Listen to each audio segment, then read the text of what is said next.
Are these just hills, or remnants of a lost civilization? In the heart of China, tucked away in the misty plains and forested hills of Shanxi province, lie dozens of massive pyramids. At first glance, they could be mistaken for natural mounds, but look closer, and you'll see shapes too precise, too intentional. They resemble Egypt's pyramids, yet their tops are flat, almost as if nature, or someone, tried to conceal them. You've likely never heard of them, but why? Because access to these pyramids is strictly controlled. The official reason? Preservation of archaeological heritage. The unofficial whispers that excavations might upend everything we think we know about the origins of human civilization. Sounds like a conspiracy theory? Maybe. But what if behind this veil of silence lies a revelation that could rewrite history on a global scale? The greatest mystery? The elusive White Pyramid. According to accounts by U.S. pilots during World War II, it was allegedly twice the height of the Great Pyramid of Giza and 3 times as wide. But its exact location remains unknown. No satellite imagery, no official confirmation. The Chinese government remains silent. Why? Could the structure be so monumental that its existence alone threatens the conventional narrative of human history? Some independent researchers claim the Shanxi pyramids are aligned with stunning precision to the cardinal directions. These aren't just heaps of earth, they're geometrically calibrated monuments. Even more intriguing, some are said to align with lunar standstills, rare celestial events involving the moon's extreme positions in the sky. Such astronomical knowledge would require a deep understanding of the cosmos. Did the ancient builders possess this knowledge themselves? Or were they inheritors of wisdom from an even earlier, forgotten civilization? Does this mean the ancient Chinese, centuries before the invention of the compass, already navigated by the stars? Or perhaps someone even older and possibly more advanced passed this knowledge down? Someone whose story has been erased from our textbooks. Not far from these pyramids lies the tomb of Qin Shi Huang, China's first emperor. Yes, the one famous for the Terracotta Army. But here's the catch. The central mausoleum remains sealed. Why? Scientists cite dangerously high levels of mercury inside. Ancient records describe a vast underground river of liquid mercury surrounding the emperor's throne. Could this be real? According to modern measurements, absolutely. Some even speculate that the mercury was used as a primitive form of anti-grave robbing defense. Or, more strangely, as part of a forgotten energy technology. If true, it could point to an understanding of chemical properties and preservation far beyond what we've credited ancient civilizations with. And that's just one layer of mystery. In the remote Bayanhar Mountains of western China, strange ancient pipes have been discovered, burrowed deep into solid rock and draining into a nearby salt lake. The metal is partially petrified, and dating analysis suggests they are thousands of years old. Who built this pipeline? Why here, in such a desolate region? Some theorists propose a connection to underground cities, energy systems, or even lost civilizations that thrived in this region long before the rise of known dynasties. Add to this radar anomalies in the region, unusual magnetic deviations, and graves filled with artifacts of unknown origin, and you begin to sense that these are not isolated oddities. These are fragments of a much larger story. A story we've barely begun to uncover. One that we might be deliberately discouraged from exploring. The Chinese pyramids, with their impossible proportions, celestial alignments, mercury-filled tombs, and ancient engineering, paint a picture that is both haunting and irresistible. Like a riddle left behind in stone, they seem to ask us, do you truly understand your past? We like to believe we understand our past. That civilization moved in a straight line from primitive to advanced. That we are the pinnacle. But sometimes discoveries like these disturb that comforting timeline. They whisper of ruins far older than we imagined, and perhaps of a knowledge far deeper, something sacred, something buried, not just by soil and time, but by willful neglect. Are these coincidences? Or are we looking at the scattered remnants of a once great civilization that vanished beneath the sands of time, erased, forgotten, or deliberately hidden? Who built these pyramids? When? Why? Why the silence? Why the secrecy? And how many more secrets lie buried beneath our feet? Secrets we're too afraid to unearth. Perhaps the real history of the world isn't the one we were taught in school. Perhaps history isn't a straight line, but a spiral. Perhaps it's far stranger and far older than we ever dared to imagine. What if we're the amnesiacs of a once great species, trying to piece together fragments of a story written in stone and shadow? And what happens when we finally remember? Imagine discovering an ancient city without leaving the comfort of your home. In 1963, a man in the Nevşehir province of Turkey did exactly that. He was renovating his house. He knocked down a wall in his basement and found a mysterious room. He continued digging and saw a tunnel. This is how Derinkuyu underground city was found. Derinkuyu is one of the deepest multi-level underground settlements of Cappadocia and in all of Turkey. This engineering masterpiece has 8 levels. The inhabitants living on those floors had access to cellars, storage areas, chapels, a school, a study room, and other structures. All floors are connected by an extensive network of tunnels. It's believed that the underground city was built as a shelter. You can't see the construction from the outside. Its depth is approximately 279 feet. The complex was large enough to shelter about 20,000 people, plus their livestock and food supplies. There's also a 180-foot ventilation shaft. People used it both for ventilation and as a well. The well supplied water both to the villagers living on the surface and to those hiding in the underground city. Interestingly, those living on the bottom levels were able to cut off the water supply for the upper and ground levels. This kept the water safe from potential poisoning. The place was designed for protection. The tunnels could be blocked from the inside with huge round rolling stone doors. The passageways were extremely narrow. Potential invaders had to enter the tunnels one at a time. Seems like they thought of everything in the 7th century BCE. Archaeologists believed the Phrygians were the ones who first built the levels. After them, the structure was used and enhanced in Roman times. This was when the chapels were added. The golden time of Derinkuyu, however, was during the Byzantine era. But how did these people manage to create such tunnels? Well, the rock they carved them into wasn't usual. It was soft volcanic rock. It appeared due to a geological process that began millions of years ago. Volcanic eruptions covered the area in thick ash. It then solidified into this soft rock. When the natural forces of wind and water eroded softer parts, only hard elements remained. Fun fact, fairy chimneys are also made of intricately shaped volcanic soft rock, but they formed naturally without any human intervention. I'm still in Turkey, but this time, my destination is Çanakkale, where a myth came to life. For 3,000 years, people believed that Homer's Iliad was fiction and that Troy never existed. In 1863, everything changed. Expatriate Frank Calvert discovered ancient ruins in western Turkey. He was convinced they belonged to the ancient city of Troy. Heinrich Schliemann examined this area in 1868. That's when Troy saw sunlight again after all those centuries. Troy has complex layers. Over the years, 9 ancient cities were built on top of one another. Historians say that the area was strategically located between Europe and Asia, so it became a prosperous trade and cultural center. This strategic position made Troy attractive throughout history.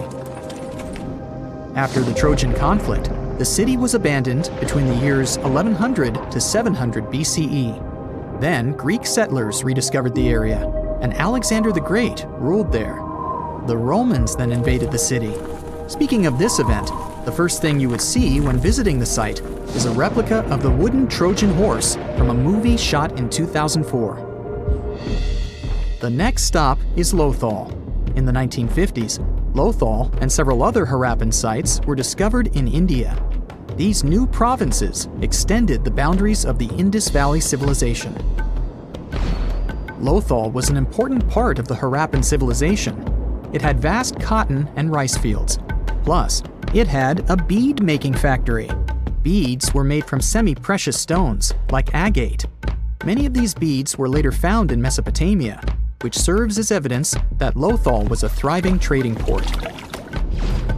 Archaeologists believe that the city was part of an ancient trade route. Traces of agriculture? Check. Traces of trade? Check. What else? The remains of residential buildings, streets, bathing pavements, and drains. Some real city planning, and impressive examples of early urbanization. The town was well constructed. There were modern houses. Some of them had 6 rooms, bathrooms, a large courtyard, and even a veranda. Lothal also had the world's oldest known dock. It linked the city with the Sabarmati River and the trade route. The ancient Mayan city of Calakmul is located in southern Mexico in the tropical forest of the Tierras Bajas. From 500 CE to 800 CE, Calakmul was home to over 50,000 people. There was a central plaza surrounded by outer districts. And if we count both the inhabitants of all those outer areas and those who lived in the center, Calakmul had a population of more than 1.5 million people. It was a city that was habitable for 12 centuries. It's believed that the place had more constructions than any other excavated Maya settlements in the region. After 1000 CE, the Maya civilization there faced a downfall. The settlement that was once the center of Mesoamerica was almost completely abandoned. The ancient city was at the heart of the second largest tropical forest in America. The site is well preserved, so today, if you were to visit it, you would be able to picture what life looked like in ancient Mayan times. The city remains include architectural complexes and sculpted monuments, defensive systems, quarries, water management features, agricultural terraces, massive temple pyramids, and palaces, not to mention a variety of body ornaments and other accompanying objects. It proves that complex state-organized societies lived in this tropical forest. The Mayans depicted nature in their paintings, pottery, sculptures, rituals, and even food. I'm moving on to a place people thought didn't really exist. The city of Thonis Heraklion appeared only in a few inscriptions and ancient texts. Turns out, it was waiting to be discovered for thousands of years. Scientists searched the majority of the coast of Egypt. But then, archaeologist Frank Gaudio and his team detected a colossal face looking at them from under the water. The ancient city of Heraklion was discovered completely submerged 4 miles off Alexandria's coast. In the ruins of the lost city, there were 64 ships, 700 anchors, and a treasure trove of gold coins. Archaeologists consider a 16-foot tall statue and the temple remains the most important findings discovered by the expedition. Back then, the city had ceremonies and celebrations that took place in the Temple of Amun. The ruins and artifacts were made from granite and diorite, so they were in good condition even after having been in contact with water for centuries. They give people a glimpse into what life was like 2,300 years ago in one of the most important trade ports of the world. The city had a network of canals. You can think of it as an ancient Egyptian Venice. The canals linked many separate harbors and anchorages. Towers, temples, houses, and other structures were also linked by bridges. Thonis Heraklion was the country's main port for international trade and the collection of taxes. No one really knows how the city ended up submerged, but archaeologists connect it with natural causes. At the end of the 2nd century BCE, most probably after a flood, Heraklion got covered with water. Then, Alexandria, the city founded by Alexander the Great, became more glorious than Heraklion. Before Alexandria's fame, Heraklion was the main port of entry to Egypt. So, after the disaster, many ships heading for Heraklion had to change their route and go to Alexandria. Heraklion lost its glory until its rediscovery in 1933. Mesa Verde is an American national park in Colorado. The park is the largest archaeological preserve in the U.S., with more than 5,000 sites, including 600 cliff dwellings. Mesa Verde means green table in Spanish. The name comes from the shape of the mountains in the area, with flat tops and steep sides. The park is an ancestral Puebloan archaeological site. Starting from 7500 BCE, a group of nomadic Paleo-Indians seasonally lived in Mesa Verde. They were hunters, gatherers, and crop farmers. They built the first pueblos in the region. By the end of the 12th century, the Mesa Verdeans began constructing massive cliff dwellings, which are now the best-known structures in the park. The lost city of Atlantis may have actually been found. No, really. Two researchers were working in the waters off the coast of Cuba when they discovered the ruins of what looked like an ancient submerged city. That happened about 20 years ago, and yet no one really talks about it today. It's like the authorities just took the research, locked it away in some top-secret room, and decided no one else should know about it. But why? Well, I'm going to tell you. Back in 2001, Paulina Zalitsky, a marine engineer, and her husband, Paul Weinswig, were hired to explore the waters off Cuba's western coast. They had two main objectives: to search for old shipwrecks, possibly hiding treasures like gold and jewels, and to locate valuable oil and natural gas deposits deep underwater. They were using a sonar. Basically, this equipment is like a sound-based radar. It sends out sound waves underwater, and when those waves hit something, like a sunken ship, they bounce back. The system can figure out where and how far the object is just by listening to the echo. So, the couple was scanning the seafloor with this equipment more than 2,000 feet below the surface. And then, out of nowhere, they found something way more interesting than gold or oil. They found stones. Not just any stones. I'm talking huge, perfectly arranged stones. Kind of like a mini version of the pyramid at Chichen Itza, or even better, like a bunch of tiny submerged Chichen Itzas. Yep, they saw that, or at least they think they did. The thing is, sonar doesn't work like a camera. It definitely doesn't record video or take actual pictures underwater. What it does do is create images using sound.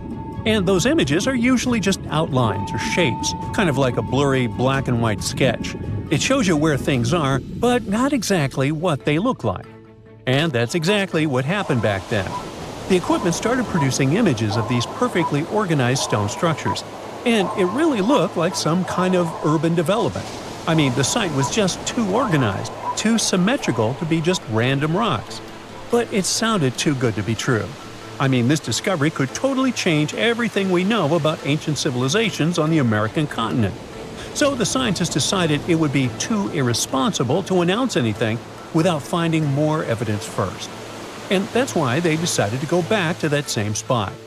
This time they sent down an underwater remotely operated vehicle to actually see what was going on beneath the sea. See? This robot was basically an underwater cameraman. And yep, it confirmed it. There was definitely something strange down there. It looked like an ancient city made of huge, smooth blocks of granite. These rocks were about 8 feet by 10 feet. Some were in pyramid shapes, others were circular. Some seemed to be deliberately cut and then stacked on top of each other, while others appeared isolated from the rest. Together, they looked like they were forming corridors and outlines of rooms. It was like finding large buildings in the middle of an underwater desert. These images were enough for Zalitsky to seal the deal. Back then, she confirmed that this amazing structure, her words, could have been a large urban center. Again, her words. Then the couple started to speculate. They said that these structures were probably built more than 6,000 years ago, which would make them older than the Great Pyramids of Egypt. It's even older than the famous Maya, the civilization that used to live in the Americas and is known for their ancient and advanced temples. The research also suggested that these structures might belong to a civilization that lived on the American continent thousands of years ago, and that we didn't even know about. This supposed civilization once thrived on a 100-mile land bridge connecting Cuba to Mexico's Yucatan Peninsula. But then, something catastrophic happened. According to their theory, the Earth's faults shifted beneath the surface, leading to a massive earthquake. Then, in the blink of an eye, the entire bridge was destroyed. The land was swallowed up by the sea and ended up at the bottom of the ocean, and this civilization disappeared. Of course, all the connections to the famous Atlantis myth got the media totally hooked on the story. News websites ran headlines like "Lost City of the Caribbean Found" and "Atlantis Found in Cuba." So, could that really be Atlantis? I mean, did they finally find the remains of this supposedly super advanced and lost civilization? Well, it's hard to say. From the start, part of the scientific community wasn't buying into the story too much. First, there's the issue of the date. Saying that this civilization existed at this spot at least 6,000 years ago just wasn't very credible. Then, some European archaeologists argued that the stones they found using sonar might just be natural limestone, not perfectly sculpted granite. And third, it was too deep. Even with the whole theory of earth faults opening up and swallowing everything, it's still hard to explain how an entire city ended up so deep in the ocean. For comparison, there is Heraklion, a real ancient Egyptian port city that got submerged. Today, it is only about 19 feet underwater. But this so-called Atlantis city is at depths between 2,000 and 2,460 feet. See how that's totally different, right? People think it would have taken around 50,000 years for such stone structures to sink to the depth where they are said to be found. And according to experts, none of the known civilizations from that long ago had the ability to build such structures. But for Zalitsky, yes, it was possible. She still believed in the fault theory to explain how this land ended up at the bottom of the ocean so fast. Big movements of the Earth's tectonic plates are usually followed by things like volcanoes and earthquakes. So, according to her, it's a powerful event, and the island sinking could have happened really quickly. This earthquake theory could also explain why some of the megaliths on the seafloor look organized while others don't. But to really prove any of this, they needed a specially designed robot to go down there again and take samples of the rocks and sediment. That way, they could figure out how old the rocks were and maybe even find signs of human life, like carvings, sculptures, or artifacts. The problem is, drilling into those structures isn't easy. They look like granite, and drilling granite that deep underwater is seriously tough. And more than anything, they needed money to do it, a lot of it. So maybe they just never got the funding. Because even with all that initial hype, no further explorations or studies were ever reported. And that lack of follow-up sparked a lot of speculation. Some people even wondered if the story got shut down on purpose, like maybe the authorities wanted to keep something top secret. As if this underwater city was built by some kind of higher extraterrestrial being, and they just don't want us to find out. But truth be told, the strongest argument for saying, yeah, that is definitely a lost city, is that nature supposedly couldn't have built something so symmetrical. Geologists did try to find natural explanations, or at least similar examples from other parts of the world, but they came up short. Still, just because we haven't found a clear natural explanation doesn't mean there isn't one.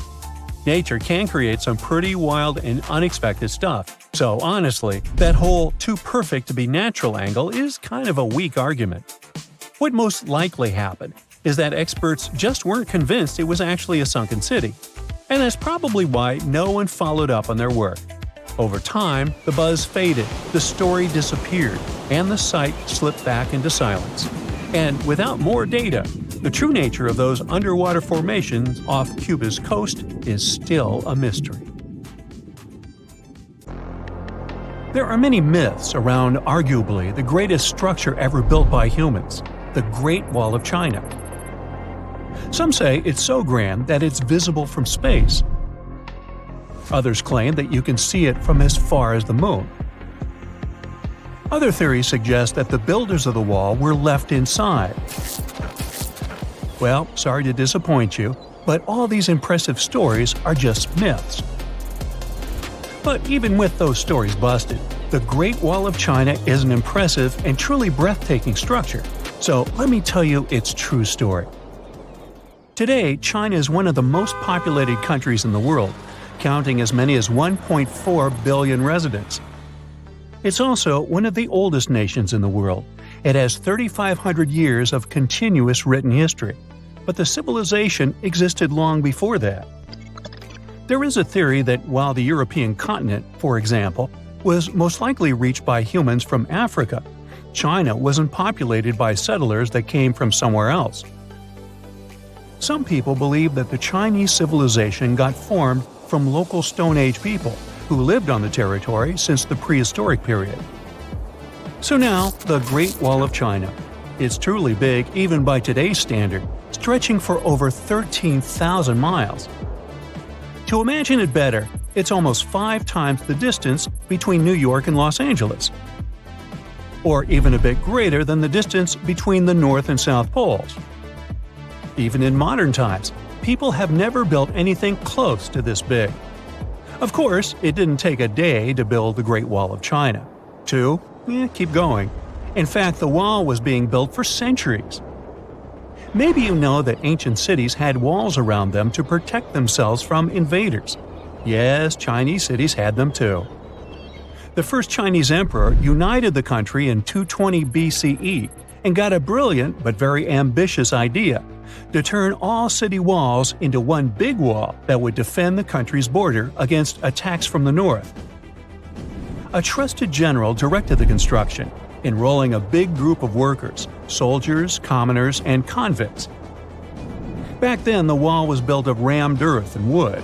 In some places that were strategically important, the sections of the wall overlapped to provide maximum security. The walls were around 26 feet high on average. But the Great Wall didn't yet look like the construction we know today.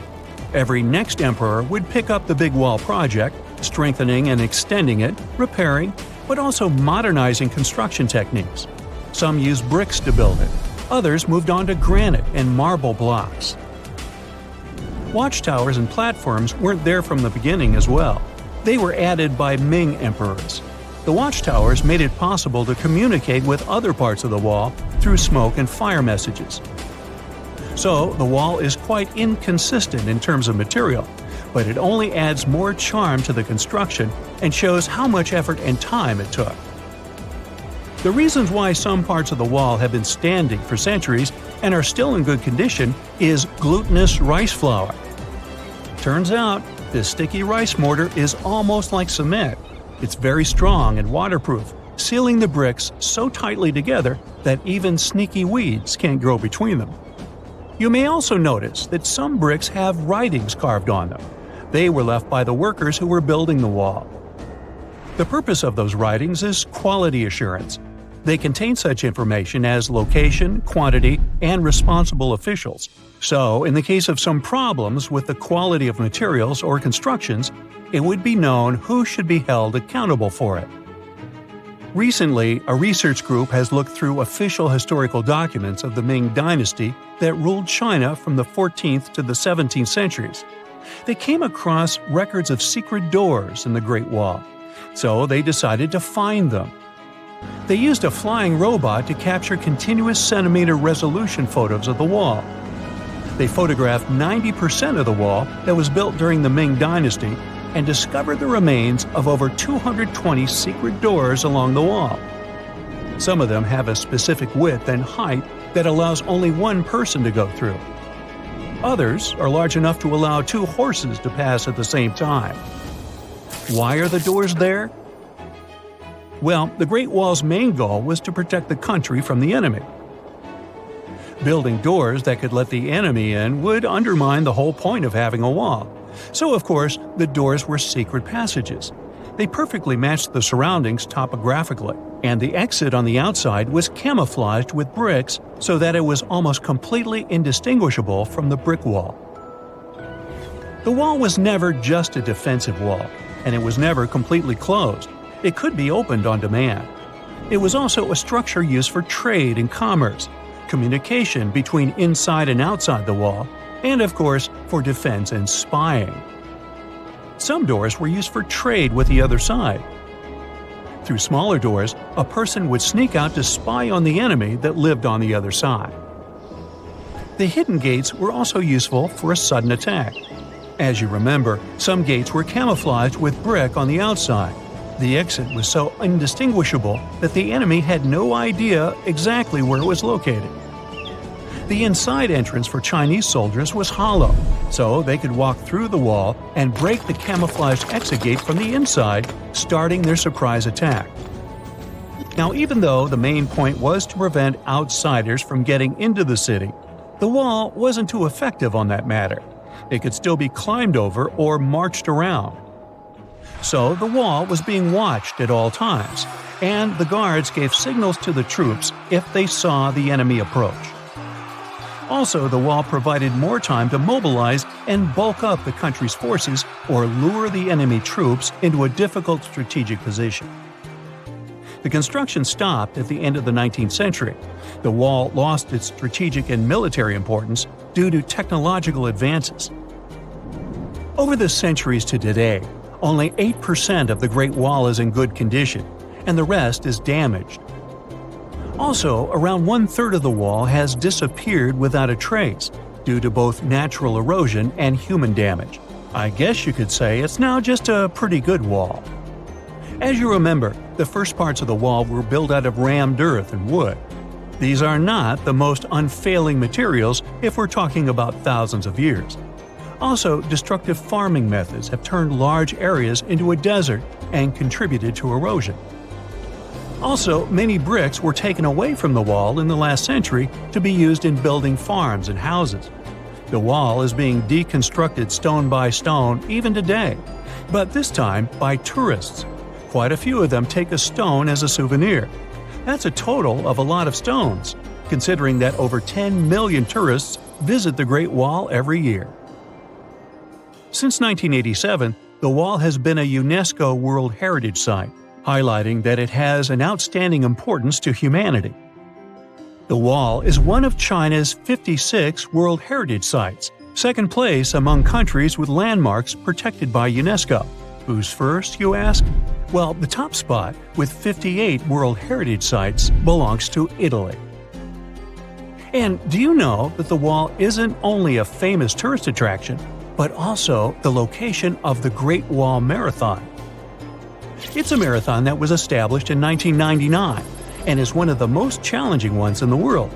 You guessed right, people run along the wall, including all the steps. There are 3 distances, so that participants can run a full marathon that is 26 miles, a half marathon that's 13 miles, or just have a fun run of 5 miles. Lake Michigan is one of the largest and most mysterious freshwater lakes in the United States. And now, deep inside it, scientists have stumbled upon something unexplainable. Vast, round craters scattered all across the lake's floor. It all started in 2022. A team of researchers wanted to map the lake's bottom and look for some shipwrecks. At first, they were sure it's going to be just some typical rocky terrain or sandy patches. But what they saw on their sonar screens stopped them cold. Strange circular shapes that looked almost too perfect to be natural. They were hiding about 500 feet beneath the surface, in places where the water turns dark and impenetrable. Those guys are huge, ranging from 300 to 600 feet wide. They also plunge nearly 40 feet deep. And there are dozens of them, neatly arranged like some footprints. But the team had no idea what these things were. Then, in August 2024, the mystery only deepened. Using a remotely operated vehicle, they got a closer look at these formations. There were about 40 of them. No one had ever seen anything quite like this before in the Great Lakes. What could have created those craters? Could they be ancient? Perhaps remnants of some geological event lost to time? If that's the case, it's weird how long these holes have likely been sitting there, undisturbed. Theories started popping up. One possibility was that they could be sinkholes, or dolines. Those are basically holes that suddenly appear in the ground when the surface layer collapses. The rock beneath the surface, often made of limestone, gets slowly dissolved by water over time, creating voids underground. When the surface of those voids can no longer hold its own weight, it caves in, and this forms a hole. Think of it like when you poke a straw through the lid of a drink. Sinkholes can be small dips or huge, spanning up to 2,000 feet. They can happen gradually or all at once. Sometimes they can swallow entire cars or even buildings. And Lake Michigan sits on limestone bedrock. It erodes pretty easily when water flows through it. Sinkholes like these have already been found in Lake Huron, and they look kinda similar. But there are some plot holes, no pun intended, with this theory. For example, it's wild how they all would be so huge. It's also weird and pretty rare for sinkholes to occur in a lake bed. They also kinda resemble a straight pattern. They seem to extend generally southward, forming a loose line, which is pretty weird. If these are sinkholes, then they're definitely not playing the usual geological rules. Though it might be some new, unusual process at play beneath the lake's surface that we haven't discovered yet. There's another theory though: glaciers. Glaciers are wild rivers of ice. They covered much of the Earth during the last ice age, and they're incredibly powerful. While they might move slowly, sometimes only a few inches per day, they have such immense weight that they can reshape entire landscapes over thousands of years. Glaciers can grind and scoop the land beneath them. They're basically like colossal bulldozers. Their weight, combined with the slow but steady movement, grounds down everything beneath them: rocks, soil, even bedrock. This can create deep gouges in the Earth's surface, called glacial troughs. During the last ice age, there were lots of glaciers all over the northern US, including the Great Lakes region. If they moved across what is now Lake Michigan, they could have carved out these deep holes. Glaciers often move in a pretty straight path. As they move, they cause terrain to erode, but the resulting erosion varies based on terrain. Sometimes there are places where the bedrock is softer or fractured, and these places are more easily carved and crushed by the glacier. That could explain why some holes could be bigger and deeper than others. Harder bedrock is less affected. But usually this leads to rounded, crescent-shaped depressions known as chatter marks. Those marks are more like grooves rather than circular, big craters like those in Lake Michigan. Once the glaciers melted, the Great Lakes themselves formed. If the craters were formed by them, they may have filled with water, becoming part of the Michigan Lake. Though this theory is more like a speculation, so we need more evidence. But there's another layer to this mystery. The craters are not just curious geological formations. They actually may hold valuable clues about early life on Earth. Parts of Lake Michigan, especially dark ones, are relatively low in oxygen. It's like a lighter version of deep ocean environments that often have very little of this element. For example, hydrothermal vents deep in the ocean, underwater openings in the Earth's crust with some hot, mineral-rich water that are often very low in oxygen. But some organisms love places like these. For example, opossum shrimp. Teeny tiny shrimp-like creatures that love cold, deep waters. They get their name because they have a pouch to carry their young until they're ready to be on their own, like an opossum. Or deep-water sculpin fish, small bottom-dwelling fish that also enjoys cold lakes. They're well adapted to living in dark waters and usually stay close to the lake bed. And weird organisms like invasive quagga mussels, which kinda look like shells. These are small freshwater mussels that have spread there to the Great Lakes. They attach themselves to hard surfaces and can cause problems for ecosystems by competing with native species for food and space. All these guys could be in Lake Michigan, and even more. There might be microbes or even bacteria that are specially adapted to these harsh conditions, just like it was in Lake Huron. There's only a handful of creatures that could survive deep within these craters, and studying them could give us insight into how life once flourished in Earth's ancient, oxygen-poor oceans. That's because it's in places similar to these where some of the earliest life forms thrived. early Earth had an atmosphere with little oxygen, although it was much more hot and ancient microbes adapted to this. The Great Lakes, especially Lake Michigan, have always had a bit of a ghostly reputation. Like even this mission was organized to study the shipwrecks. There were about 6,000 of them in the Great Lakes. Many of these wrecks are still sitting on the lake beds, preserved by the cold, fresh waters. And shipwrecks aren't the only strange things tied to the Great Lakes. Over the years, there have been stories of unexplained disappearances. Boats and even planes have vanished without a trace. The lakes, often calm on the surface, can suddenly turn dangerous with unpredictable storms and massive waves, leading to these mysterious events. Not even mentioning all the creepy stuff people notice there over the centuries, such as ghostly lights above water or bizarre weather patterns like eerie, sudden fogs that seem to appear out of nowhere. In 2007, they even discovered some prehistoric structure that looks like Stonehenge there. Well, it was way smaller, but still. It lay about 40 feet below the surface in the heart of Grand Traverse Bay, and it's speculated to be about 9,000 years old, way older than Stonehenge. Looks like this is a print of those who lived in the area thousands of years ago. These massive stones are arranged in a careful, winding pattern stretching over a mile. They range in size from basketballs to compact cars.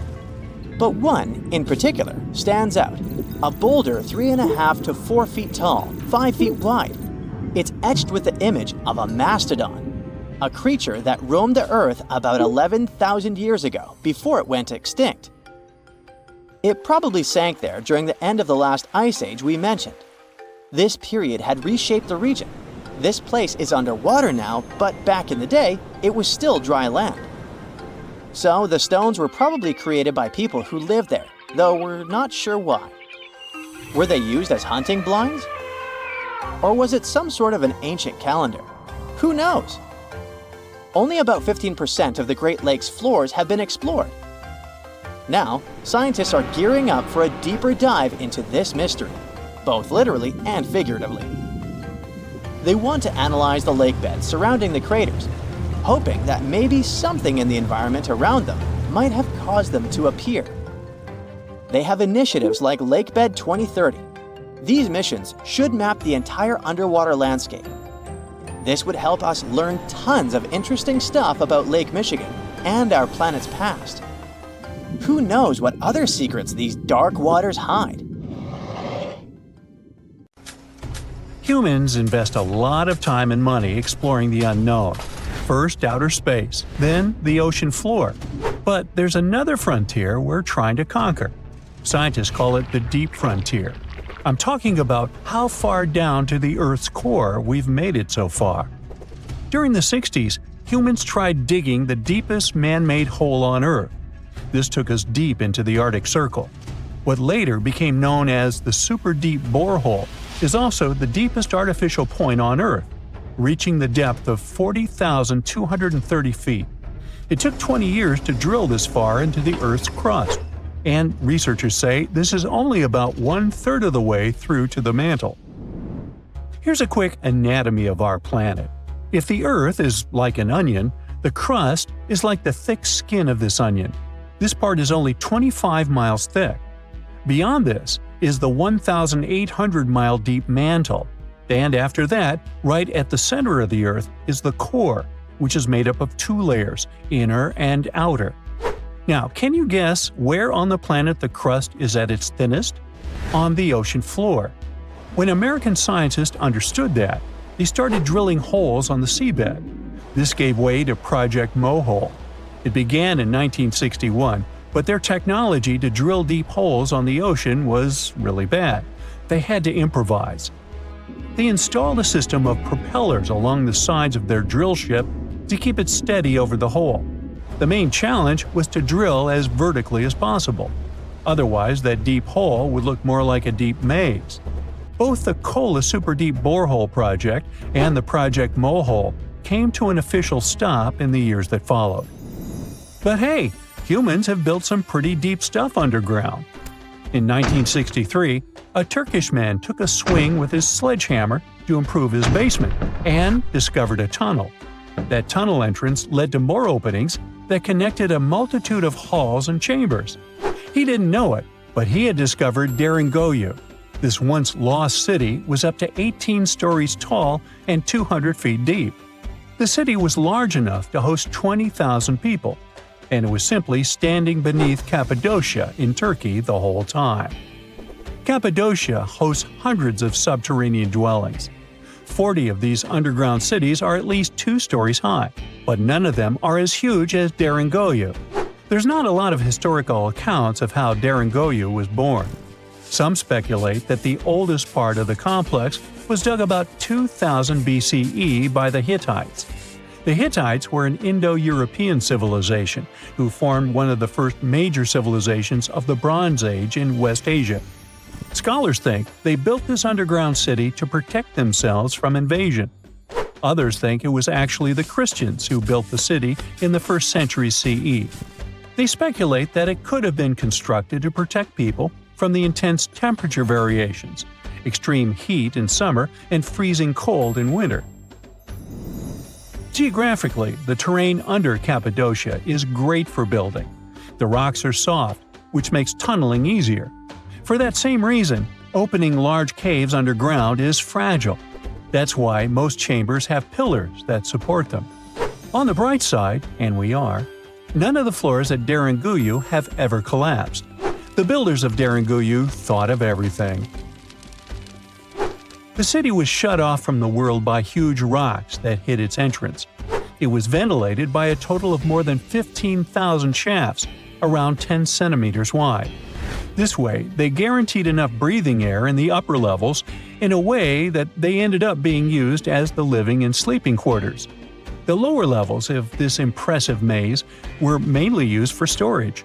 But honestly, they had it all: a room for a wine press, for domestic animals, small religious buildings. They certainly didn't spare any efforts to make that underground city as complete as an above-ground one. Now, speaking of impressive underground stuff, Switzerland has the longest tunnel in the world, built here on the Swiss Alps. This absurdly huge tunnel was built over 8,000 feet below the surface. Check this out. This is what the Gotthard-based tunnel looks like. The first idea to build the tunnel was put forward as early as 1947, but construction only officially began in 1999. It took them years to approve the project and then scout for the perfect location. Even so, the 73 different rock types that compose Massif turned the construction into a real challenge. Some of the rocks were as hard as granite, and others were as soft as sandstone. This meant they needed different approaches and equipment so the whole thing wouldn't crumble down. Overall, they had to excavate about 28 million metric tons of rock to make way for the tunnel. There were many other challenges to build that far into the earth. The deeper into the mountain they got, the hotter the temperatures were. Since there's no natural ventilation, temperatures would get as high as 115 degrees Fahrenheit, making it really hard for workers to endure. The tunnel stretches for 35 miles from one end to the other. During the construction, workers had to use 4 massive tunnel boring machines, aka moles, to penetrate through the massif. Each of these moles was around 1,400 feet long. But that was one of the best things they could do, since these machines limit the disturbance to the surrounding ground and help to produce a smooth tunnel wall. You'd never guess that the world's deepest basement belongs to the Sydney Opera House in Australia. The building goes as deep underground as it grows above ground. But this basement isn't just the Opera House's foundation, it's a parking lot. This unique parking garage penetrates 120 feet underground, or 12 stories deep, while most car parks are only 4 or 5 stories deep. But that's not all that makes it unique. You see, if they decided to build a normal rectangular parking space, this would end up eliminating a bunch of possible parking spaces. And since they wanted to maximize the space they had available, they had to come up with some superb structure. First, they opened up a man-made cavern to make that dream possible.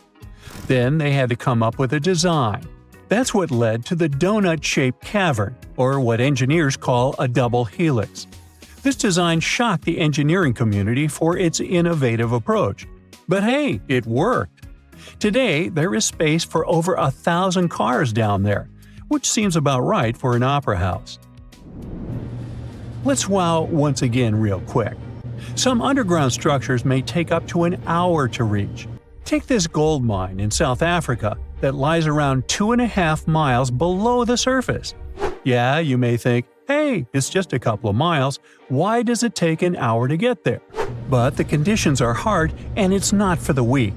But Milan Ladina, an Ecuadorian runner, even completed a half marathon there, despite temperatures reaching 104 degrees Fahrenheit, high humidity at 80%, and an atmospheric pressure of 1.4, comparable to what divers experience 5 meters under the sea. Yikes. You'd be surprised to find out the life-changing discoveries a person can make just by browsing Google Maps. Like this guy, who found a suspicious crater and might have made a major scientific discovery. In 2024, Canadian Joel Lupoint was planning a casual camping trip in his homeland.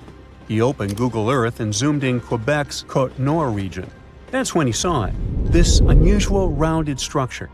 The measurement was impressive, 9.3 miles from one point to another, and there seemed to be a lake next to it. He was quick to print the screen and sent the image to a French geophysicist to see if he knew anything about it. Most times these images turn out to be nothing, or simply Google Earth watermarks. But he was surprised when he opened his email and saw the scientist's reply. The geophysicist said that, judging by the looks of the topography, Lupoint could have discovered a meteor impact area. Now, impact areas are really hard to identify.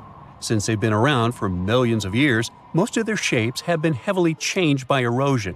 Scientists call these areas impact structures.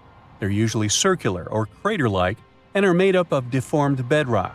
It happens when a meteor falls into the surface of the Earth. Here's the thing.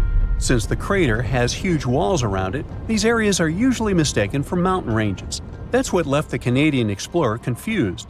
But the French geophysicist that analyzed the case gave him hope. That weird formation in Quebec had been classified as a type of volcanic formation. After Lupoint brought this subject back to the agenda, scientists had to dig a little deeper to find the truth. Until this recent discovery, scientists thought the area looked like that due to some volcanic formation. This is actually normal, since other things such as volcanism and sinkholes can be mistaken for impact craters. To verify, they asked for some samples of the site.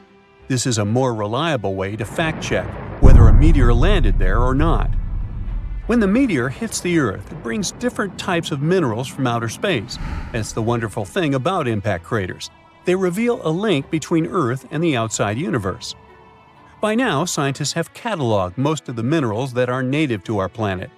When they're searching for an impact structure, they usually look for things such as tinnite and chemisite, which can only be found in meteors. The biggest known impact crater in the world is the Vredefort crater, located in South Africa. This big thing was formed some 4 billion years ago. The asteroid that made it is estimated to have been one of the largest ever to strike planet Earth. When the researchers got the results of the site back in Canada, they did confirm that it contained zircon, a mineral that tends to show areas of impact. There's no way to guarantee that Lupoint really found an impact crater, but scientists are organizing a research mission over to the area just to make sure. If it turns out that it really is an impact crater, that's pretty huge news, since the last discovery was made in 2013. Another one of these mesmerizing discoveries came from a 15-year-old boy. William Goddery was also a Canadian, and for some reason loved looking for long-lost Mayan cities. Different from the previous story, William had an intention and a research methodology. He had studied many books on Mayan civilizations. He believed that Mayans built their cities in relation to the stars in the sky. So he opened a book and mapped all the cities that have already been unearthed. And that's when he noticed something important. There is an area in the Yucatan Peninsula in Mexico where archaeologists have unearthed 2 Mayan cities. But on the constellation map, there are 3 stars. He thought to himself, could this mean there is a lost city waiting to be discovered nearby? William Gannery is known to be a science genius and has even won an award for this constellation theory. When he noticed that a 3rd city was missing from the 23rd constellation he was examining, he began to search Google Earth for satellite pictures that could help him solve this mystery. Advances in satellite tech have shed new light on long-lost Mayan cities such as Tikal. Located in the heart of the Guatemalan jungle, Tikal is believed to have been the capital of the ancient Mayan Empire. He had hopes, so he reached out to a friend inside the Canadian Space Agency to verify what he had found. Since he had already won awards for his research, he had friends in high places, and that's when things got interesting. According to the images, there was a large square area on the border of Mexico and Belize that looked like the remains of a city. William took the images to a remote sensing expert. They studied the images thoroughly and concluded that the area could be housing 30 buildings and even a large pyramid. William named the new city he discovered as Mouth of Fire. However, his theory was very much contested inside the archaeological community, and many Mayan experts worked to debunk William's findings. Experts say that constellation theories are too unscientific. Renowned anthropologists and astronomers said William's methodology was an act of creative imagination. Still, a 15-year-old teen almost found a long-lost Mayan city, which is pretty exciting if you ask me. What about these tiny dots that appeared on images of Google Earth? These strange spotted circles were found in the middle of the Algerian desert. A YouTuber browsing on Google Earth found these circles and discovered that people had been debating over their origin for years. He thought they were a glitch from satellite images. There are dozens of them, stretching for miles and miles in a straight line. They're far away from any town, road, or human activity, making it hard to understand if it was man-made or just a natural phenomenon. To settle this mystery, he interviewed the people who took Google Earth's pictures. He found out they were 100% true. The circles were there in real life. They appear in multiple pictures from multiple years. Now, at first, he guessed they were the result of oil activity. Algeria is a rich area for natural resources, so this made sense. To find out if the area is worth extracting, companies usually undertake seismic surveys. They're a way of analyzing the Earth's surface by sending shock waves into the ground. Depending on how these waves bounce back, you'll know what is located underground. There was another possibility. The Sahara is a very dry area of the planet. The average high temperatures in summer are over 104 degrees Fahrenheit. To survive there, people need to find ways of accessing water. So, his second guess was that the circles were kind of ruin or leftover from ancient water wells. But when he talked to an expert, he found out they weren't ancient water wells. You can see some of these traditional constructions in other cities on Google Earth, and they look really different from the mysterious circles. He decided to travel over to Algeria to find out the truth. He drove 99 miles into the heart of the desert, and when he gets there, he sees it. A huge crater dug on the sand, surrounded by 12 smaller holes. It kind of looked like the ancestor of a modern clock. There, he found something he couldn't spot on Google Earth: thin metal wires. When the curious YouTuber and his teams started to dig in the sand, they found old dynamite and some sardine cans. Apparently, they were hiding the truth. The Sahara Circles, as they were famously called, were not the historical leftovers of seismic surveying. Back at the time when these circles were made, this technology didn't even exist, but they were sure related to oil exploration. The dynamite holes were an ancient method of oil searching, and the sardine cans, well, they were left by the workers who were exploring the region. Another Google Earth mystery solved. Picture a ghost town. Abandoned buildings covered in graffiti, rusting remains of cars, cracks in the roads. And now add to that a thick blanket of black smoke coming from under the ground. And the ground itself is hot to the touch. You're entering Centralia, Pennsylvania. Centralia used to be a lively place during the 1800s and up to the 1960s. its rich coal mines attracted a lot of people to work and live there. But in 1962, one of those mines accidentally caught fire, which started to spread underground. Coal is a slowly burning fuel, so the citizens continued to live peacefully for almost another 2 decades until the fire began to undermine the town. One of the worst accidents was when a giant sinkhole appeared out of nowhere in the backyard of a house in Centralia. Luckily, no one was hurt, but after that, people started leaving the place. In the following 30 years, almost everyone moved out, though not all. As of 2020, 5 people still live there.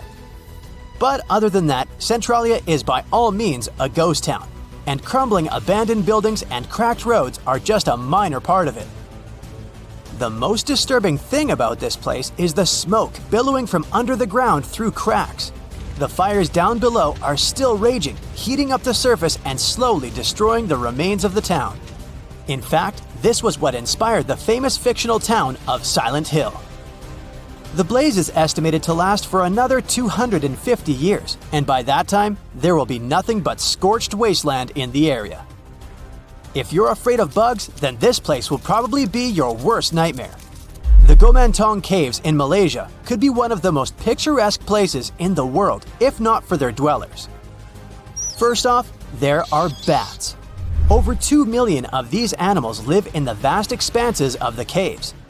They're easily scared, but I guess you don't want that. Millions of winged horrors flying at you in a panic aren't to be taken lightly. Secondly, there are cockroaches. And while the number of bats is more or less determined, the roaches swarming the floors and walls of the caves are unaccountable. There are so many of them that you won't be able to make a single step without a dozen of these creepers crawling up your legs. And finally, if you manage not to scream from the cockroaches and wake up hordes of bats, you might be rewarded with other wonderful dwellers of the caves. Those include snakes, scorpions, and giant venomous centipedes. Charming. Still, the caves are open to the public, and there are lots of people who visit this place. Right in the middle of nowhere in the empty wastelands of the Karakum Desert in Central Asia, there's a great hole in the ground that burns forever. It's called the Darvaza Gas Crater, and it's an actual pit, broad and deep, that has been ablaze for over half a century now. The locals call it the gate to the underworld, and the view is indeed frightening. There is no way to extinguish the flames, and scientists believe the crater will keep burning for centuries on end. The pit apparently appeared in 1971 when a group of engineers scouted the area and thought they stumbled upon an oil deposit. It turned out to be a natural gas pocket though, and when the drilling rig started working on the site, the ground collapsed. The engineers were afraid that the poisonous gas might put nearby towns in danger, so they thought it best to set it on fire and let it burn out in a few weeks. But as we can see, the blaze is still going strong. The crater has since become a popular tourist attraction, but despite that, it still poses some danger, so efforts are being made to finally extinguish the gates of the underworld. Imagine seeing an insanely venomous snake right next to your foot. Terrifying enough, huh? And now, multiply that experience by a couple thousand times, when no matter where you try to run, there are similar snakes all around. That's Snake Island for you, and the name couldn't describe it better. The island is located not far from the coast of Brazil, and is home to thousands of golden lancehead vipers. About 11,000 years ago, the sea levels rose and separated the island from the mainland, and lots of lancehead vipers became trapped on it. Their mainland siblings are venomous as well, but not as much. The golden variety had to evolve to survive, and oh, they did. Since there's not so many land animals for the vipers to hunt, they adapted to hunting birds instead. And for their venom to be effective, it had to be instant. So, golden lanceheads developed a venom that is 5 times more potent than the regular variety. This helped the snakes thrive, and now there are 1 to 5 vipers per square meter of the island. It is considered so dangerous that Brazil banned all visitors, like someone would really want to go there. Lost in the woods at night, you suddenly stumble upon a human figure. Relieved, you touch their shoulder to ask for directions, but it's hard as stone and covered in moss. And then you look into the face of the person and your mouth opens in horror. It's anything but human. My advice would be not to wander around southeast Finland at night if you don't want a shocking experience. because it's here that a renowned Finnish sculptor made his eerie sculpture garden in his own backyard. The garden's main exhibition consists of 200 human figures in various yoga poses. But as you walk around, you may come across more sinister-looking works, such as cloaked figures with its arms stretched forward and deep black gaps for eyes. Adding to the creepiness are real human teeth in the mouths of some statues.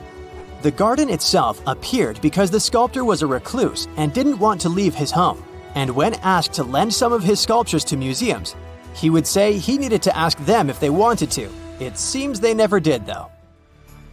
Creepy statues are eerie enough, but how about creepy dolls? If you ever find yourself in Japan and want to give yourself some chills down the spine, make sure to visit Nagoro. It's a tiny village in the south of the country. Driving by its houses and yards, you will see villagers sitting on their porches or tending to their gardens. Nothing special. Until you realize they're not moving and never will, because they're life-sized dolls. One of the local residents turned her hometown in 2002 and made a hobby of creating stuffed scarecrows in gardens and fields. But then it turned from a practical thing into a sort of memorial job. Whenever any of her neighbors left the village or passed away, she would make a life-size doll in their image. She made them as she remembered them best, so all her dolls are doing something normal people would. They're sitting, standing, lying on the ground, and there are even full classrooms of dolls in the local school. But probably the eeriest thing about this installation is that the human population of Nagoro is less than 30 people, and the scarecrows outnumber the living dwellers more than 10 to 1. There are over 350 dolls in the village now. As their maker remembers, there were around 300 people living in Nagoro when she was a child, and now, for 20 years, she has been commemorating all of them. About 3,000 visitors come to Nagoro every year, and many of them return in the following years as well. The village is pretty hard to reach because it's located on one of the less traveled islands of Japan, and the nearest train station is an hour away. But that doesn't stop the tourists who want to see the wonderfully creepy scarecrows with their own eyes. 1,000 years ago, near modern-day St. Louis, Missouri, there was a vibrant, bustling city called Cahokia. It was a Native American city, the largest and most influential one in Mississippian culture. At its peak, around 1050 BCE, Cahokia was home to as many as 30,000 people, making it larger than Paris at the time. But what's interesting is that Cahokia didn't have any big marketplace. Usually trade was the backbone of any big city, yet this one stood out for archaeologists. That's because Cahokia wasn't about commerce. It was about culture, community, and parties. The people who lived there threw massive parties that would last for days. The city's grandest feature was its 50-acre plaza, surrounded by amazing earthen pyramids. This massive space could hold over 10,000 people. Imagine them all gathering there for festivities, dancing, drinking coffees and teas, feasting on deer, and betting on sports. The events were super lively. Cahokians would wear awesome costumes, style their hair in interesting ways, and decorate their bodies with tattoos.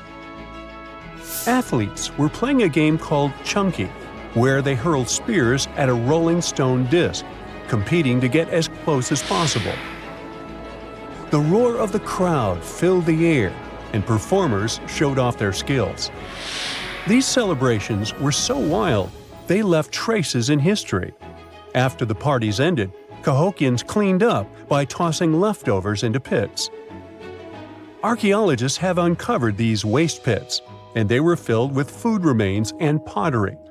One pit alone contained the remains of 2,000 deer, and that's from a single event. They also found traces of yaupon holly, a caffeinated plant that was traded from hundreds of miles away. This just shows how much effort and thought Cahokians put in their celebrations. Would you like to live in a city like this? But aside from all the fun and games, Cahokia was also deeply complex and spiritual. The city was built on a landscape that mixed dry land with swampy patches. Many people believe that this symbolized the connection between the world of the living and the dead. The people of Cahokia saw their city as a bridge between these two realms. They built earthen mounds, both for ceremonies and rituals, and as construction support. These mounds rose from the swampy areas. Meanwhile, people settled in the drier spots. Elevated pathways connected these neighborhoods, creating a physical link between life and death. Isn't it sad that some ancient metropolises that rival modern cities in scale just disappeared? Cahokia's story came to a quiet end around 1350 CE, when the city was abandoned, all due to changes in environments and weather, floods, and other problems. But the influence of Cahokia was so big, it spread to distant places. Some of their traditions, like Chunky and Yaupon tea, have survived in native communities to this day. Today, Cahokia is a UNESCO World Heritage Site, and it's not the only megacity we lost. About 5,000 years ago, people in the Indus Valley built some of the world's first cities. Mohenjo-Daro was an ancient city in what is now Pakistan. The city was built around 2500 BCE, and back then, it was a thriving hub of the Indus civilization. Sure, it was much smaller than modern cities, but it was quite huge at the time, around 40,000 inhabitants. It looks like the locals were crazily strict and disciplined people. The city's planning and organization were incredible. It was laid out in a grid pattern. Streets and important buildings aligned along the north-south axis, probably to match the movement of the sun and moon. They also built one of the most advanced systems for water and waste management of their time. The city had about 700 wells. Nearly every house had its own. Most homes also had private bathrooms with drainages and even underground sewers. This shows how skilled these people were at staying clean. And with all this discipline, it looks like there were no kings, queens, or even a central government. They could still have some authority, like local elites or elected officials, just not a classic strict monarchy or religion. Instead, people there cared about simplicity and order. They basically managed themselves, having standardized ways of doing things, from the way tools and potteries were made to how they traded. Which is why, unlike many other cities, Mohenjo-Daro didn't have grand palaces, temples, or monuments. Instead, they had public areas known as citadels.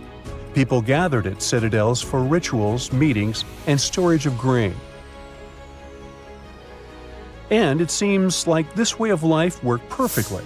Scientists found some seals and weights, which means the economy was well regulated. Archaeologists found some intricate artifacts like ivory, lapis lazuli, carnelian beads, and gold jewelry. Another famous find is the small bronze statue known as the Dancing Girl, which was discovered in 1926. Mohenjo-Daro wasn't poor at all. And they also pulled off some awesome buildings. Staying clean was clearly way more important to them than displays of wealth or power. So they created the Great Bath, one of the most famous structures in the city. It's a large, watertight pool built with baked bricks, perched on a mound of earth, being almost a religious place, the closest thing they had to a temple. Meanwhile, the city itself was built on a series of mounds. They grew taller over the centuries as people added new houses and structures. Why did the city fail? No one really knows. There's something mysterious about the sculptures archaeologists found. Many of them seemed intentionally broken. This means the city's later inhabitants, maybe invaders or something, destroyed them for some reason. Some scientists think that the Indus River may have shifted course, disrupting agriculture and trade. But there's no evidence of a flood or any big event like this. It just seems like, over time, the entire Indus civilization just gradually faded away. By 1900 BCE, the culture had shifted and didn't leave much behind. Let me tell you now about the ancient city of Kos, which is located where the modern town of Kos now stands in Greece. Imagine arriving by sea, and the first thing that hits you is the sheer grandeur of its agora, this massive public square built with stones in different colors, laid out on terraces that rise above you. It was one of the biggest in the ancient world, and it made a great impression on anyone approaching the city. This place has a rich history, dating back to around 2300 to 2200 BCE. A long time ago, local folk gathered up from different parts of the island to form a new city in the northeast. People have lived there since the Bronze Age, and over time, it became a super important center of culture and trade. And no wonder, since it's right near a natural harbor. The harbor was sheltered by two breakwaters, and people built some of the most important religious sites there, including the sanctuaries of Aphrodite and Hercules. Kos wasn't just beautiful, though. It had some brilliant design. The whole city was laid out in a neat grid, with streets crossing each other at perfect right angles, literally looking almost like a modern city. Thanks to this, moving around was super easy, and the blocks, or insulae, were big enough to fit several large houses. Kos remained largely unchanged until the 6th century CE. Over time, it started gradually shrinking in size, confined within the walls of what is now the Chora neighborhood. Meanwhile, Palmyra was an ancient city built around a beautiful oasis sometime around the 3rd millennium BCE. Originally known as Tadmor, this city flourished as a major stop on the Silk Road, linking the Near East with Asia. It was a thriving center of trade and culture. They had a marketplace, assembly buildings, grand gates. In other words, this place was bustling with life. The city has been through many hands throughout its history, from the Byzantine to Arab caliphates, which is probably why it had some awesome architecture. An interesting blend of Greco-Roman, Persian, and Arabic vibes. The Temple of Bel, the Great Colonnade, and a Roman-style theater. But, like all the others, it decayed over time. Palmyra's importance faded, and by the early 1400s, it had been largely destroyed. But at least its ruins remained. Right now, they're a UNESCO World Heritage Site. So hi! How about exploring some cool and unusual artifacts from the past? Let's go! Have you ever heard of Chinese magic mirrors? These mirrors were made of solid bronze. They had two sides. The front was a shiny polished surface, similar to our typical mirrors. It was the back that did the magic. When bright light fell on the mirror, it looked as if it was transparent, and the pattern on the back of the mirror got projected onto the wall. The backside could have different designs on it, depending on what its creator wanted to depict. Since the mirror was made out of bronze, no one expected this optical illusion to occur. These ancient artifacts date back to 2900 to 2000 BCE. They became popular in China and were produced in large numbers at the time. Eventually, their fame faded away. For centuries, the magic of these mirrors baffled both people and scientists. In the 11th century, Chinese scientist Shen Ku decided to study the mirrors. He conveniently had 3 of them. He was surprised by the ability of the metal to act as if it were transparent. He believed that some tempering techniques created surface wrinkles on the mirror to make it translucent. Yet these wrinkles were imperceptible to the human eye. It turns out he was right. Many scientists tried to decipher the open mirrors over the centuries, but remained clueless. Finally, in 1932, William Bragg discovered that Shen Ku had been right about imperceptible surface wrinkles all along. Every once in a while, people open multiple tabs in a browser and come to a point where there's no room for a new tab. Apparently, this had also been happening long before computers and the internet were invented. Meet the 16th century browser. This is a full-size book wheel. It's kind of a custom-made rotating bookshelf. Gregory Hayworth, a specialist in textual science, says that this tool has a system of epicyclic gears. That means that the book wheel has a working principle like a planetary system. One gear rotates around another. The shelves of the device maintain a constant 45-degree incline that holds the book securely as the giant wheel turns. Back then, people used the tool while writing encyclopedias and editions of classical works. In this kind of work, a person has to have many books open simultaneously so that the information from multiple sources can be gathered easily. Italian engineer Agostino Ramelli is the inventor of this piece of early modern machinery. What if I tell you that sponge divers in Greece accidentally found an ancient computer? They pulled out this artifact from a shipwreck near Antikythera Island in 1901.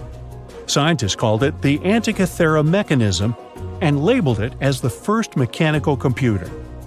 The machine looks like a hunk of bronze, but it has some kind of mechanism composed of gears and wheels.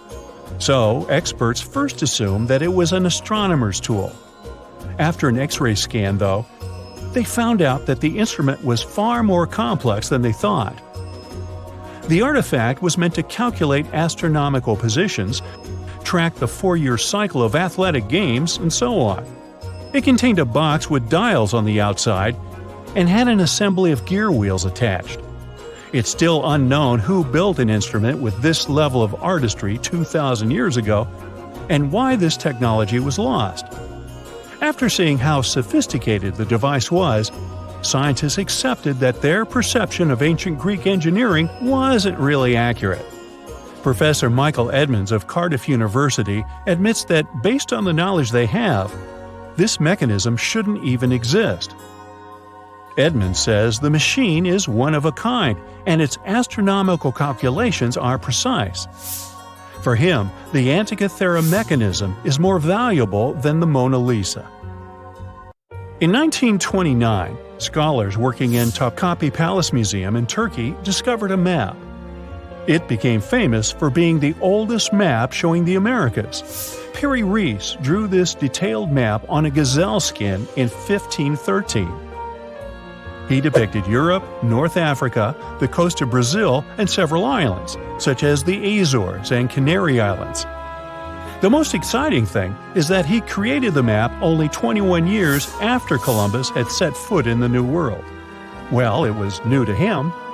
Perry Rees was a maritime scholar and a successful naval commander leading the Ottoman fleet. Yet, while drawing the map, he relied not only on his expertise in sailing. He created it by assembling and referring to 20 other regional maps, like the Arab map of India, 4 Portuguese maps, and the map of the western parts drawn by Columbus. Yes, the part he got from Columbus raised the heartbeat of many historians. Columbus drew a map during his 3rd voyage to the New World and sent it to Spain in 1498. It's assumed to be lost. Surprisingly, historians can now understand what Columbus noted down by looking at Perry Rees's map. Fun fact, he also drew another world map in 1528. Even though only about 1/6 of this map has survived, it's clear that it described the northwestern part of the Atlantic, the region from Venezuela to Newfoundland, and the southern tip of Greenland. The map also showed Antarctica centuries before its discovery. Historians had to rethink the chronology of history after getting this crazy information. Perry Rees described Antarctica's topography without ice in great detail. In the 1930s, workers found dozens of stone spheres in Costa Rica. Locally, they're known as bolas de piedra, literally stone balls. They were made by a civilization lost in time. What's interesting about these balls is their shape. They are perfectly spherical. How ancient people could make such precise shapes is a mystery. The spheres are of different sizes. Imagine a small one, like a tennis ball. then put another one next to it, 7 feet in diameter. The largest spheres weighed 16 tons. Archaeologists are sure that these balls are human-made. Yet their purpose remains unclear. Some archaeologists claim that the spheres could represent the solar system or could be inspired by various stages of the sun and the moon. Others say that the stone's placement refers to the houses of chiefs. Most of the stone spheres were sculpted from granodiorite. It's a hard rock similar to granite. Experts believe that ancient people used smaller rocks from the same material as tools to shape these spheres.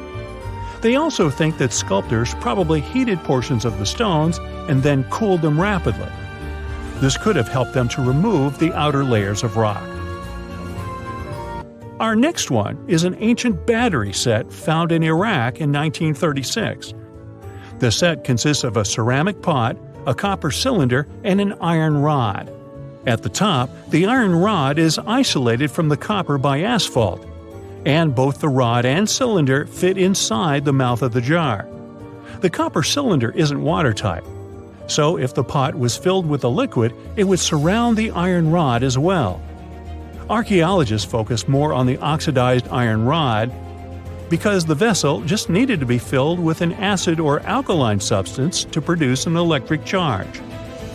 After examining this bizarre artifact, an Austrian archaeologist hypothesized that the instrument made use of chemical reactions to generate electrical energy. That's why they likened the instrument to a battery. An ancient civilization might have used it for some kind of electrotherapy. Yet there isn't any electroplated object known from this period. So Koenig's hypothesis was rejected by many archaeologists, but nobody has proven him wrong either. The origin and purpose of the vessel remain unclear to this day. So, want to see the world's oldest art studio? In 2011, archaeologists found 100,000-year-old shells in a South African cave. Those shells were used for paint making. A coating of bright red powder on the inside of a pair of shells is the proof. Archaeologists say they found a complete kit used to produce a pigmented mixture. Now, in a different part of the cave, several paintings were displayed with little price tags on them intended for sale. Nah, just kidding. Although that big one over there would look good over my couch. The Sahara Desert is like a Mad Max movie. Scorching heat, endless dunes, and an overall barren wasteland. A place where no one could live, right? Well, forget all you know about it. Because 5,000 years ago, the Sahara was a lush paradise of grasslands, lakes, and rivers, and the home of a ghost civilization that vanished without a trace. Our tale begins in the 1930s, when a Hungarian explorer stumbled upon a cave in the middle of the Sahara. Inside, he found something bizarre: ancient rock paintings of people swimming in a lake, surrounded by giraffes, hippos, and crocodiles. At the time, everybody shrugged it off as some symbolic depiction of the afterlife, because, really, who would imagine a lake in the Sahara? Well, fast forward some 70 years later, when a group of archaeologists made a discovery that flipped the script. In a rock shelter in Libya, they unearthed 15 mummies, along with baskets, ceramic pots, and other everyday items. This may look like prehistoric junk to most people, but to archaeologists, it was like uncovering a key piece of evidence. Those people weren't just passing through, they lived here. You see, those weren't just any mummies. They were some of the oldest naturally mummified humans ever found, dating back over 7,000 years. Take that, Egypt. 2 of them still had readable DNA, preserved thanks to a rare natural mummification process, almost a miracle considering the Sahara's climate's ability to turn everything into, well, beef jerky. Scientists struggled to understand where those mummies came from for a while, because the mitochondrial DNA they recovered was not helpful at all. But thanks to scientific progress, they eventually managed to do a full genome analysis that revealed some weird secrets. Those people belonged to a human lineage that was completely unknown, and they lived isolated from the rest of humanity for thousands of years. For decades, researchers assumed that the place where they lived, the Green Sahara, was like a prehistoric highway, a lush corridor that humans and animals used to migrate between sub-Saharan Africa and the Mediterranean. But the mummies demolished that theory, like a hippo sitting on a sandcastle. Their DNA showed zero genetic mixing with sub-Saharan and Eurasian migrants, keeping their genes pure for 7,000 years. Their closest genetic relatives weren't their neighbors living right below the famous desert, but some ancient hunter-gatherers from Morocco, and even some guys that lived in the Czech Republic, when it wasn't even a country yet, 50,000 years ago. We're not out of the woods yet, because those mummies also carried some teeny-tiny traces of Neanderthal DNA, just 10% of the amount found in modern Eurasians. Now, if you paid attention in school, then you know that Neanderthals lived in Europe and Asia, and early humans only mixed with them after migrating out of Africa. But those Green Sahara folks never left Africa. So how did they get Neanderthal genes? The leading theory is that their ancestors mingled with Neanderthals in North Africa 50,000 years ago before settling in the Sahara and cutting off contact with the outside world. Archaeologists also found cattle bones and tools made of stone and wood at that rock shelter, proving that those people led a thriving pastoral lifestyle. This discovery made scientists scratch their heads for a while because, you see, animal domestication was not developed in Africa. So how did they learn it if they never mingled with anyone? Did they have ancient YouTube tutorials? Probably not. The researchers believe they must have traded knowledge with neighboring groups, but just knowledge, no saliva. It's almost too hard to believe that no outsiders mixed with them. After all, who wouldn't want to live in a thriving civilization in the middle of a green paradise, drinking milk, eating meat, and even using animal blood as a protein source? Ooh, yummy. They didn't have to hunt for every meal, thanks to their livestock, and the abundant water made life pretty sweet. And yet, they never married outsiders. Why? Maybe it was a cultural choice to never date outside their own group. Or maybe the landscape itself kept them isolated. This is where scientists place their bets. They believe that the dense forests and rivers that existed in the Green Sahara acted like nature's no trespassing sign, creating a geographical barrier that isolates animals, plants, and whole societies. This isolation is the reason why their genes were so unique. These guys weren't swapping spit with anyone else. But this genetic time capsule almost didn't survive. For most of the last ice age, the Sahara was even harsher than today, a true dead zone where humans couldn't survive. 70,000 years ago, even the toughest people disappeared, retreating to the Nile Valley and the Mediterranean coast. Why? Because Earth was a climate bully. Massive glaciers stole all the moisture, weakening monsoons until rain clouds barely reached North Africa. Then came the knockout punches. Armadas of icebergs flooded the North Atlantic, triggering devastating droughts each time. This was the Sahara's ultimate keep-out era. Now, you're probably wondering how in the world the Sahara turned green after all this, and then went back to being a desert again. Well, it all started 15,000 years ago, I wasn't around then, when Earth was shaking off the last ice age. Our planet's axis was a bit wobbly, and because of that, the northern hemisphere got closer to the sun, getting extra sunlight and heat.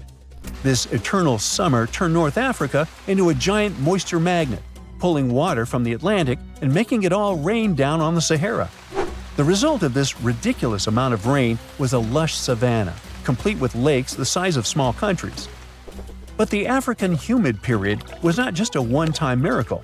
The truth is, this eternal on and off switch between green and desert happened to the Sahara more than 230 times since the desert was born. During one of these events, the Sahara even expanded, getting bigger than it is today. So when the Green Sahara showed up, you can bet it brought the ultimate ecosystem glow-up. This wasn't just a light dusting of grass. We're talking full makeover. The transformation was so complete, it even reshaped animal populations. Cheetahs suddenly struggled with the new prey dynamics, while rodents like the multi-mammate mouse thrived in the suddenly abundant grasslands. But don't pack your prehistoric swim trunks just yet. This paradise had teeth.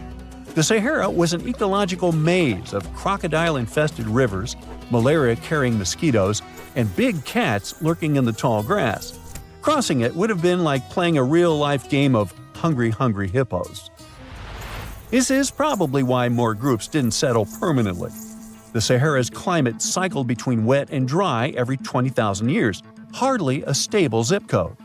For most ancient people, it was smarter to treat the Green Sahara like an all-you-can-eat buffet, grab resources and leave before the desert returned. Still, this Green Sahara period lasted for 10,000 years, giving our mystery shepherds plenty of time to thrive. But around 5,000 years ago, Earth's axis shifted again, the rains moved away, and the Sahara dried up faster than a puddle in July. As the desert returned, the shepherds from the Green Sahara had no choice but to pack up their livestock and leave. Some researchers believe they migrated toward the Nile, laying the groundwork for ancient Egypt, so I guess their legacy lives on. Besides, their pure lineage may be extinct by now, but some faint genes of the mummies can still be found in the people that live in North Africa today. But the introvert mummies were not the only ones using the Green Sahara as an Airbnb. They actually had neighbors just around the corner, in a lakeside village in Niger to be exact. Those people thrived for 5,000 years and left behind the oldest Sahara Desert cemetery, including a man buried in a turtle shell, a grinning Halloween man with filed teeth, and a heartbreaking family embrace frozen in time, victims of the very waters that sustained them. Eventually, those people disappeared too, just like it happened to our antisocial friends. This proves that this desert outsmarts everyone, with a landscape that gives paradise with one hand and takes it away with the other.